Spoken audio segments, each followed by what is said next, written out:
There's a version of me that used to walk into the classroom carrying only lesson plans. But today I walk in carrying purpose because somewhere along the way, God showed me that teaching isn't just what I do, it's who I am becoming. Hi, I'm Anna Marie, a teacher who lived in a survival mode for almost a decade. But now I help women awaken their identity, activate their purpose, and align with their destiny.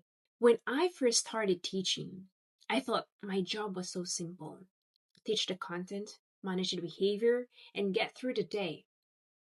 But God started shifting something in me, quietly, slowly, and deeply. It happened on one of those chaotic days. Students were so loud, classroom is not organized, and energy is scattered everywhere. And I felt myself shrinking. And I questioned myself if I was even making a difference. But then God whispered something in my spirit. He said, "You're not here to control the room. You're here to transform hearts." And that changed everything. Matthew 5, verse 14 says, "You are the light of the world." Not "you may be," not "you could be," but it says "you are."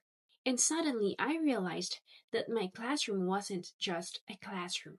It was a ministry disguised as a job. Faith didn't make me a better teacher. Faith made me a truer version of myself, bold, anchored, compassionate, and intentional.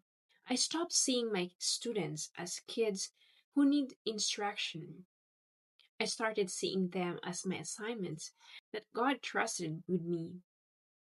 I stopped seeing myself as just a teacher.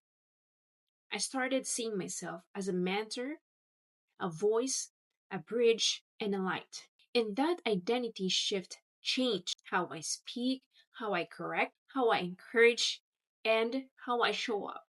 If you're watching this and if you feel like your job is draining, ask God to show you the identity behind your assignment. Because when the identity enters the room, the burnout leaves. If this spoke to you, comment "I am called" and share this with another teacher or someone who needs encouragement or someone who needs this reminder. Thank you so much for watching and see you on the next video.